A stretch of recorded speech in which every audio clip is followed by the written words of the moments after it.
East Sikkim থেকে কাঞ্চনজঙ্ঘা দেখার ইচ্ছে পূরণ করে এখন আমরা বেরিয়ে পড়েছি ওয়েস্ট সিকিমের উদ্দেশ্যে। গন্তব্য রিঞ্চেনপং।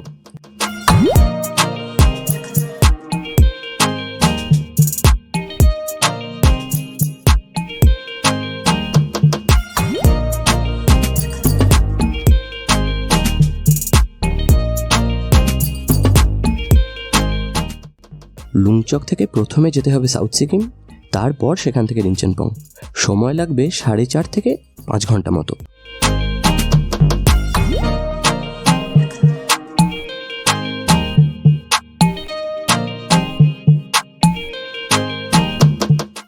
নিউ জলপাইগুড়ি থেকে রিঞ্চেনপং আসতেও সময় লাগবে একই।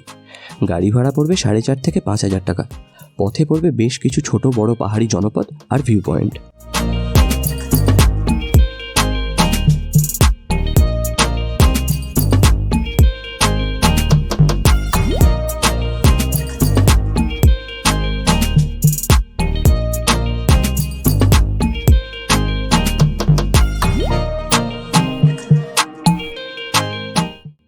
রিঞ্চেনপং ঢোকার একটু আগেই দেখতে পেলাম রাস্তার ধারে ফলের রস থেকে তৈরি ওয়াইনের দোকান দিয়েছে আজিমস ফার্ম।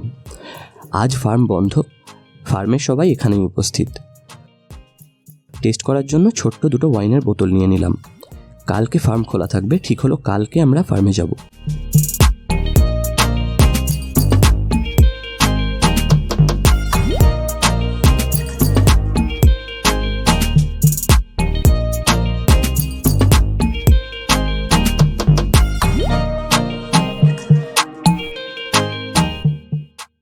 হোমস্টে পৌঁছাতে পৌঁছাতে দুপুর গড়িয়ে গিয়েছিল। রিঞ্চেনপংয়ের একদম শেষ মাথায় রিসুম মনাস্টারির পাশেই আমাদের হোমস্টে। আশেপাশে বেশ কিছু হোটেলও আছে, কিন্তু আর কোনো হোমস্টে চোখে পড়ল না। বেশ অনেকটা জায়গা নিয়ে দোতলা হোমস্টে। এই হোমস্টের মজা হচ্ছে যে দোতলার দুদিকেই বিশাল ব্যালকনি। সামনের ব্যালকনি থেকে দেখা যায় রিঞ্চেনপংয়ের রাস্তাঘাট, পেছন দিকের ব্যালকনি থেকে দেখা যায় কাঞ্চনজঙ্ঘা রেঞ্জ। আমাদের সন্ধ্যের আড্ডা বসতো এই পেছনের ব্যালকনিতেই।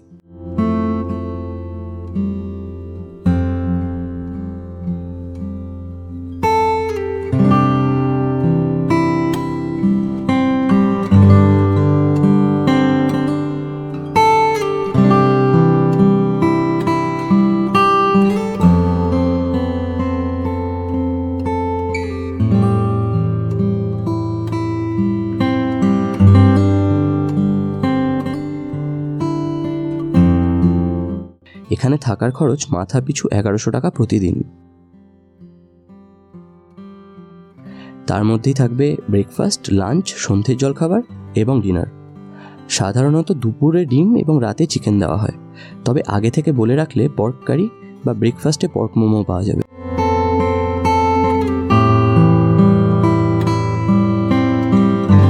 হোমস্টের ঠিক পেছনেই রবীন্দ্র স্মৃতিবন। এখানে বসেই রবীন্দ্রনাথ লিখেছিলেন চিত্তজেথা ভয়শূন্য। লাঞ্চ সেরে নিয়ে এদিকটাই হেঁটে ঘুরবো ঠিক করলাম। বাকি রিঞ্চেনপং আর পেলিংয়ের সাইট সিং কাল করব।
স্মৃতিবন থেকে একটা পায়ে চলা রাস্তা এসে মিশেছে হোমস্টের পেছনের বাগানে। সন্ধে ঘনিয়ে আসছিল, তাই কিছুক্ষণ হাঁটাহাঁটি করে সেই রাস্তা ধরে ফিরে এলাম হোমস্টেতে।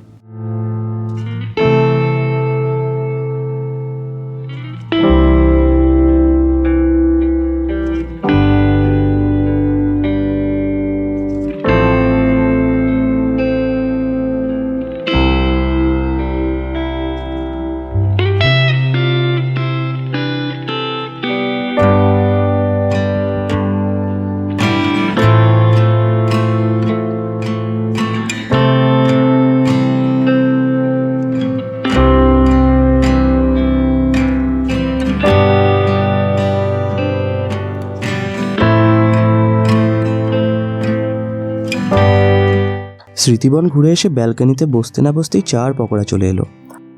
আড্ডা দিয়ে উঠে আমরা ডিনার সেরে ফেলেছিলাম 9টার মধ্যেই। কাল আবার সকালে উঠতে হবে।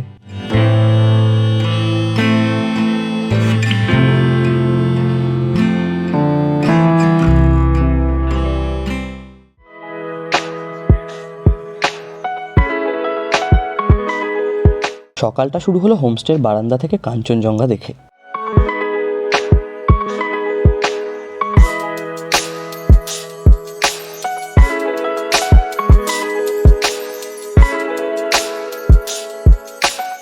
তারপর ব্রেকফাস্ট করে বেরিয়ে পড়লাম সাইট সিং করতে। প্রথমেই চলে যাব পেলিং। রিনচেনপং থেকে কালুক, হিবারমিয়ক, ছায়াতল হয়ে গাড়ি ছুটলো পেলিংয়ের উদ্দেশ্যে। রিনচেনপং থেকে পেলিং যাওয়ার রাস্তা বছরের শুরুর দিকেই ভেঙে পড়েছিল। এখন গাড়ি যায় অন্য রাস্তা ধরে।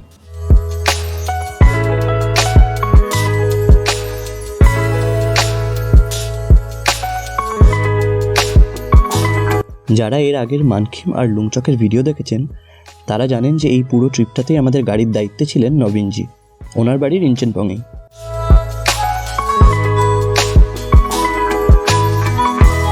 পেলিংয়ে প্রথম গন্তব্য গ্লাস ব্রিজ।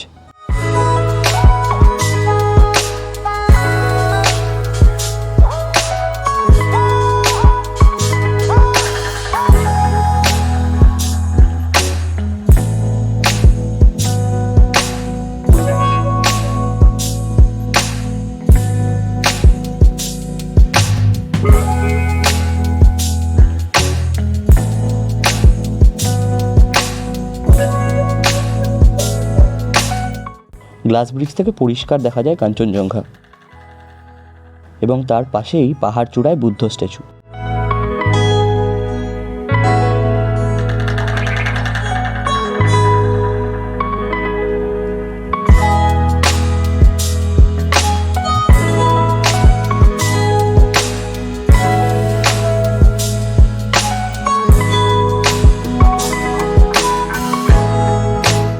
গ্লাস ব্রিজ দেখে গাড়ি ছুটল সিকিমের সবচেয়ে পুরনো মনাস্টারির দিকে। সাংচেন পেমিয়াংসে মনাস্টারি তৈরি হয়েছিল 1705 খ্রিস্টাব্দে। এই মনাস্টারির ভেতরে আছে মিউজিয়াম, দেখতে পারেন পুরনো পুঁথিপত্র, উপাসনাঘর ও আরও অনেক কিছু, কিন্তু ভেতরে ছবি তোলা নিষিদ্ধ।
রিনচেনপং ফেরার পথে রাস্তাতেই পড়লো এক বিশাল ঝর্ণা।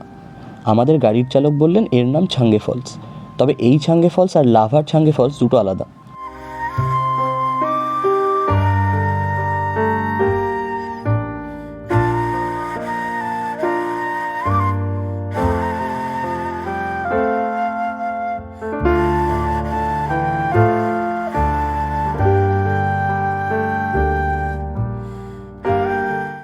রিনচেনপং থেকে পেলিং যাওয়া আসার পথেই পড়বে ডেন্টাম ভ্যালি।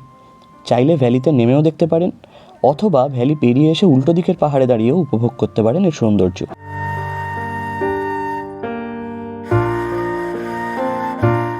এরপর ওই একই রাস্তা দিয়ে রিনচেনপং পৌঁছে প্রথমেই চলে গেলাম রিনচেনপং মনাস্টারিতে। এটাই সিকিমের 3rd ওল্ডেস্ট বুদ্ধিস্ট মনাস্টারি। তৈরি হয়েছিল 1730 খ্রিস্টাব্দে।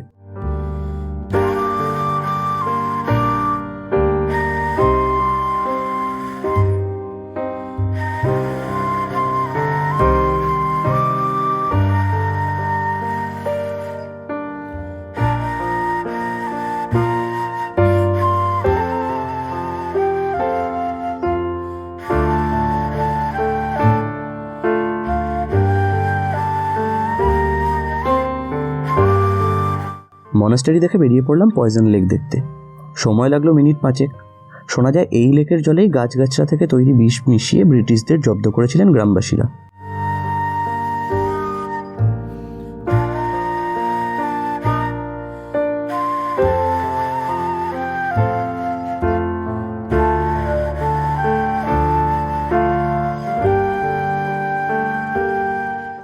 লেকের পাশেই ব্রিটিশ হেরিটেজ বাংলো। রিনচেনপংয়ে এসে এই বাংলোতেই থাকতেন রবীন্দ্রনাথ।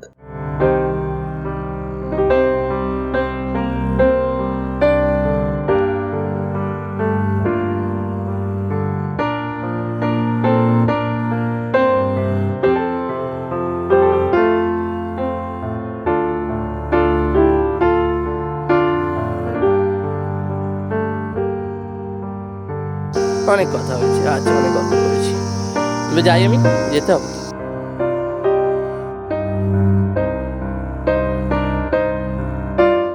রিনচেনপং সাইট সিং এর শেষ এবং 10 নম্বর গন্তব্য আজিংস ফার্ম।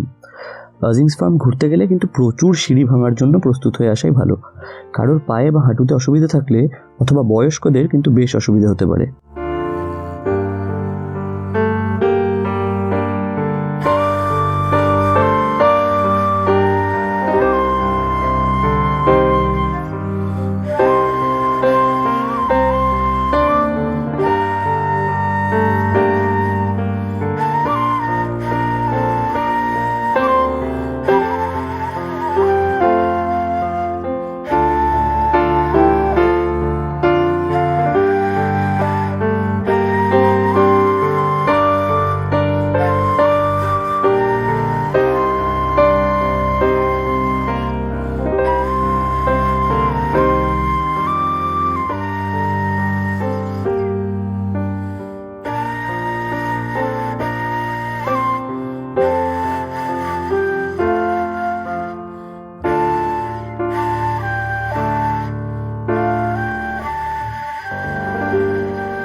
কয়েকশো সিঁড়ি ভেঙে শেষ অবধি পৌঁছলাম ফার্মে।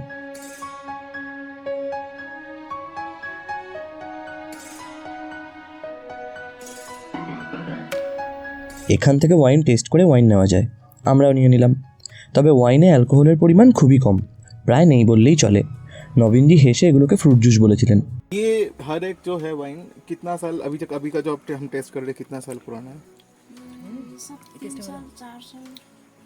আজিংস ফার্মের কিন্তু নিজস্ব হোমস্টেও আছে। হোমস্টেগুলো এতটা নিচে নয়, নামার সময় মাঝামাঝি জায়গায় পড়ে। ফার্মের নম্বর স্ক্রিনে দেওয়া থাকবে।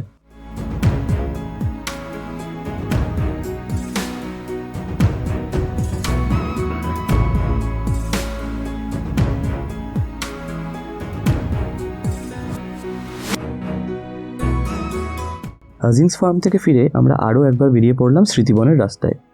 মনে হলো রিনচেনপংয়ে 2 নয় 3টে রাত কাটাতে পারলে ভালো হতো।